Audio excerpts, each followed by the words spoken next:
Mr. Patel, as you and the President continue to weaponize and investigate his perceived enemies, as you follow this blueprint, when can I, a former impeachment manager, expect the FBI at my door? Ma'am, you want to know who was targeted by a weaponized FBI? Me. You want to know how and why? Well, you want to know what I'm doing to fix it? about that. Let me move on. Well, you should read the book because there's no enemies So- list on that book. So There are you- people that violated their constitutional obligations and their duties to the American people. That's good. You And they gave were them due rightly process. called out. I'm And changing you should topics. give that book to every one of your constituents so they can read about it. I won't be doing that. That's their loss. City. We should worry more about your lack of candor. You're accusing me of committing Veracity?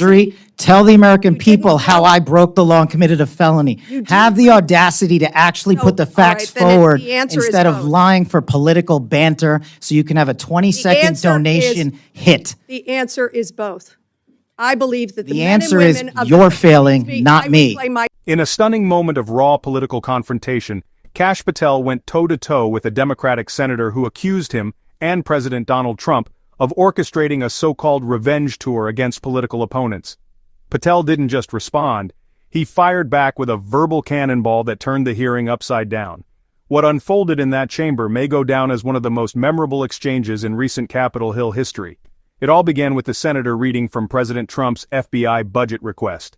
She painted a dark picture claiming the administration's focus on dismantling the weaponization of the FBI was nothing more than a disguise for political revenge. She accused Patel of helping build a blueprint for vengeance, using his book Government Gangsters as the playbook. Let's dive in. The weaponization of the FBI that is something that deeply concerns me. It should concern all of us. And yet, since taking office, President Trump has been on a revenge tour. He has targeted individuals, universities, law firms, with executive orders to cut them out or to make them come under his will. He has used ICE to disappear U.S. citizens without due process, and he's fully ignored a unanimous Supreme Court order, and then over the weekend wasn't sure if he was obligated to uphold the Constitution of the United States.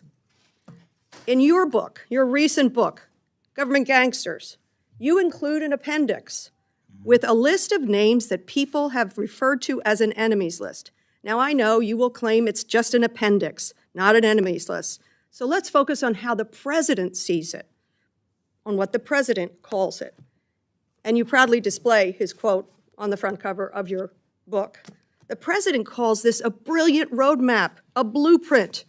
And I have not even raised your storied children's book, The Plot Against the King.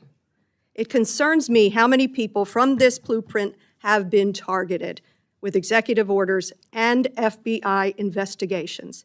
The FBI cannot be weaponized, and under your leadership, it has been nothing but a weapon alongside the president to go after the president's perceived opponents, to stifle dissent and free speech. A few weeks ago, as we saw through a social media post that you quickly deleted, the FBI arrested a judge in Wisconsin for correctly asking ICE officials if they had a judicial warrant instead of an administrative warrant, which they did not have. Despite this judge following the law, on the morning of April the 25th, the FBI arrested the judge in an escalation of the weaponization of the FBI under your leadership. Let me be clear. A functioning democracy does not lock up judges. I am gravely concerned about the utter lack of independence of the FBI and its weaponization under your leadership. I am concerned that the president is using this book, your book, as a blueprint, as he has said. It's a blueprint for revenge. And I am concerned that your eagerness, a childlike giddiness to carry out the president's revenge tour, you've shown yourself to be unserious in your statements before you were sworn in and some after. You've shown yourself unfit to lead this important agency. I was an impeachment manager for President Trump's second impeachment. It was a sad, solemn duty. And so I wanted to ask you about that. Mr. Patel, as you and the president continue to weaponize and investigate his perceived enemies, as you follow this blueprint, when can I, a former impeachment manager, expect the FBI at my door? Ma'am, you want to know who was targeted by a weaponized FBI? Me. You want to know how and why? Well, You maybe want to know what need I'm doing write to a book fix it? about that. Let me move on. Well, you Change should read the topics. book because there's no enemies So- list on that book. So There are you- people that violated their constitutional obligations and their duties to the American people. That's good. You And they gave were them due rightly process. called out. I'm And changing you should topics. give that book to every one of your constituents so they can changing read topics. about it. I won't be doing that. That's their loss. During your Senate confirmation hearings, you repeatedly denied having any involvement as a private citizen in the firing of FBI officials who engaged in the prosecution against January 6 insurrectionists, the violent rioters who beat and killed Capitol police officers, and whom you referred to as political prisoners. Since then, multiple whistleblowers have come forward, and we know that you likely committed perjury. At the same hearing, you claimed you were not familiar with Stu Peters, an anti-Semitic Holocaust denier, despite the fact that you appeared on Mr. Peters' podcast 8 separate times. 8 times, and you claimed not to recall. Mr. Patel, my second question is, should we worry more about your memory or your veracity? We should worry more about your lack of candor. You're accusing me of committing Veracity? perjury. Tell the American didn't people how know. I broke the law and committed a felony. Have the audacity to actually put the all facts right, then forward the answer is instead of both. lying for political banter so you can have a 20-second answer donation hit. The answer is both. I believe that the The men answer and is women of you're the- failing, not I me. reclaim my time. Go ahead.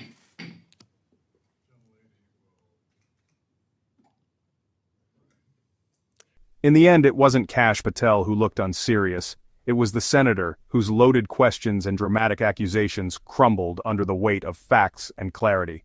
While she tried to twist a patriotic call for accountability into a sinister agenda, Patel stood firm, defending the Constitution, exposing political hypocrisy, and reminding the nation that government power must serve the people, not punish dissent. He didn't dodge, he didn't deflect, he answered directly with confidence and conviction. And when pushed to the edge, he didn't just defend himself, he defended every American who's ever been targeted for simply disagreeing with those in power. Kash Patel proved once again why so many Americans trust him to speak truth to power. In a chamber filled with noise, he delivered clarity. In a hearing filled with theater, he delivered truth.